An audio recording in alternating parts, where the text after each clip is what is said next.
warahmatullahi wabarakatuh. Good afternoon all. Today I want to talking about introduction to linguistics, and I choose topic study or study of language. Yap. Pertama, definisi dari study of language itu sendiri secara garis besarnya adalah language is a system of arbitrary vocal symbol used for human communication. And then the language connected with the sphere of field of linguistics that will be discussed concern with the major component of language. First, phonetics is concerned with the sounds of language. And second, phonology with the way sounds are used in individual language. Third, morphology with the structure of words. And then syntax with the structure of phrase and sentence. And then semantics, and the semantic is to study of the meaning.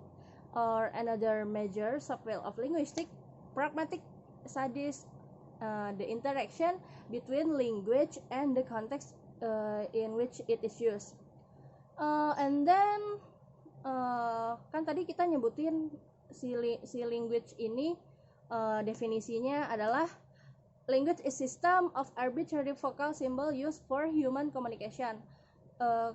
Saya akan mencoba explain atau menjelaskan satu persatu dari si tadi definisi tadi, bisa kita bagi-bagi lagi nih. Language pertama adalah language sebagai sistem. Language is a system. Kalau language sebagai sistem itu lebih ke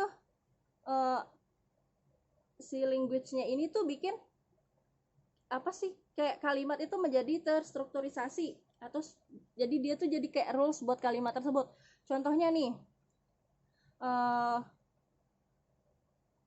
misalnya contohnya, for example, ada kalimat there is a sentence I saw the bank. Berarti kan kalimatnya I saw the bank. Berarti kan saya melihat bank. Nggak mungkin kalimatnya itu jadi I saw the banke. Kalau banke otomatis jadi beda arti lagi kan, atau tulisannya saya balik-balik I saw the band, the NBKE gitu. Jadi si maksud dari language sebagai sistem ini ya si language ini ya bikin kalimat yang bisa kita nunjuk bank itu jadi terstruktur, nggak bakal jadi kayak typo. Jadi kayak I saw the bank ya tulisannya I saw the bank dong. Okay, next, the second language as arbitrary. Yap, the language as arbitrary ini does not mean that everything about language is unpredictable. For language do not vary in very possible.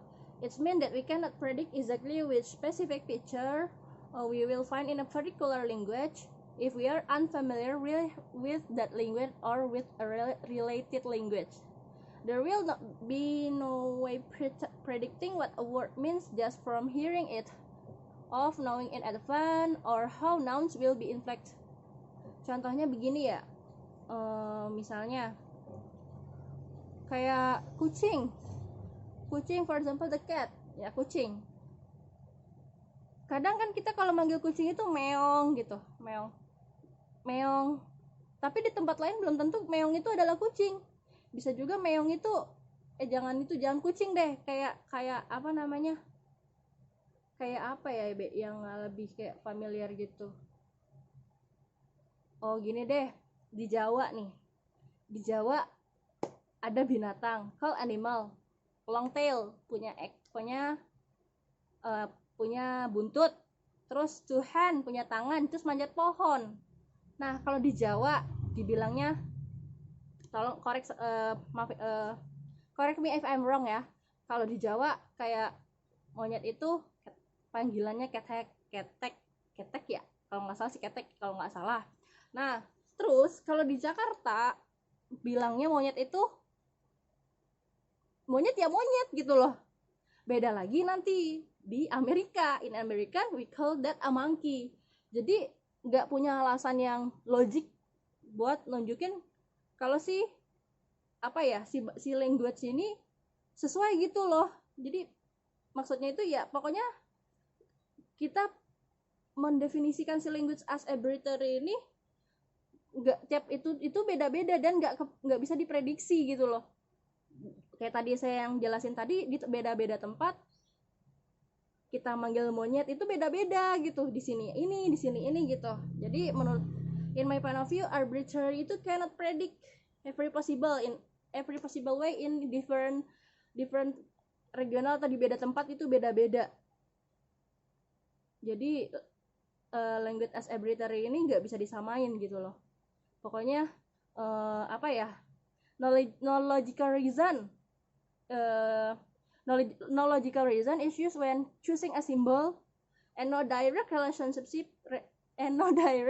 relationship between symbol and the sound or are symbolized.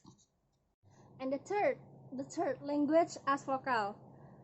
And language as vocal able for only for human ya, karena cuma human yang bisa ngomong gitu loh.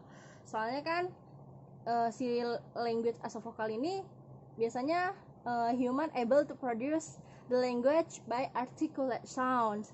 Language have no written form and so are only spoken. Jadi ngomong gitu. Ya cuma manusia yang bisa ya able buat vokal language sebagai as vokal ini. Ya karena speaking. Jadi definisi si language as a vocal ini refers to the fact the primary medium of language is sounds, and it sound for a language no matter how well developed are their writing system. Jadi ini si language as vokal ini tuh nggak peduli sebagus mau apa, nggak mengacu ke sebagus apa kamu nulis gitu. Pokoknya ngomong aja itu udah language as vokal gitu. Jadi nggak ngaruh mau kamu sistem nulisnya bukan rapi ya, kayak strukturnya itu bagus. Jadi nggak mempengaruhi di situ, yang penting kamu ngomong dan itu udah termasuk jadi language as a vokal. Okay. Fourth, language as a symbol. Language as a symbol refers to the fact there is no connection, or at least in a few cases only minimal connection between the sounds the people use and the object to which these sounds refer. Symbol are also signs that stand for something else. Language is a symbolic system, a system which word associated with object, ideas, and action by convention.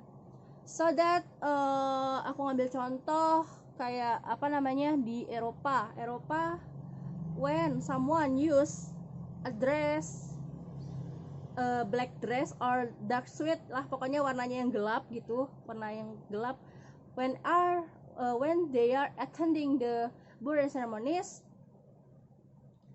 itu bisa disimbolkan symbolize that dia tuh berbelasungkawa as condolence. Jadi si language as symbol ini dari kalimat black aja gitu, misalnya you di kayak di Eropa tuh pakai baju warna hitam, itu menyimbolkan kalau kamu itu berbelasungkawa.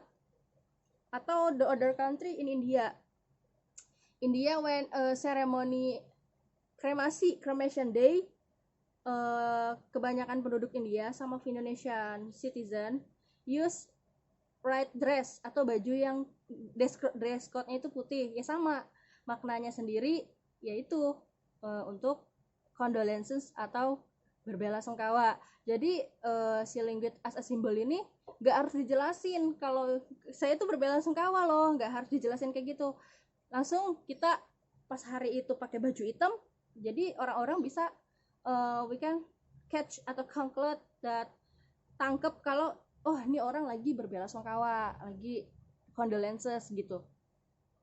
Human bisa ngomong, bisa talking, tapi emang sih ada di beberapa kesempatan non-human communication, lebih ke pakai gestur ya. Kalau kita yang human atau yang manusia, kita bisa ngomong lah. Kalau kalau yang non-human communication itu juga ada, kayak apa ya contohnya, mungkin kayak kucing lapar dia ngeong-ngeong, itu kan juga sebenarnya secara tidak langsung dia ngomong sih. Cuman untuk yang di point language as human, only human yang bisa able buat di language as human. The difference may be described through the process of evolution that human species has gone through and result from the genetic characteristic that distinguish it from other species. No system animal communication make use of the design feature of duality, that is of on current systems of sound and meaning, and few systems of animal communication employ discrete arbitrary signal. Signal. Okay, and the last one, language as communication. From the title, we can conclude that language we use for communication. Yup, language is used ultimate communication for human being. Language also allow people to say things to each other and express their communicative needs. Jadi ya pasti tujuan terakhir ya pasti sebagai komunikasi. Kalau nggak ada language ya bagaimana kita komunikasi? Kalau cuma gesture doang juga nggak cukup. Jadi kita sebagai manusia membutuhkan bahasa untuk language. Okay, this is the last of the session. Thank you for attention and thank you for watching. I hope got good score from this activity, and I'm so sorry if I have wrong. Correct me if I'm wrong. Thank you for watching and thank you.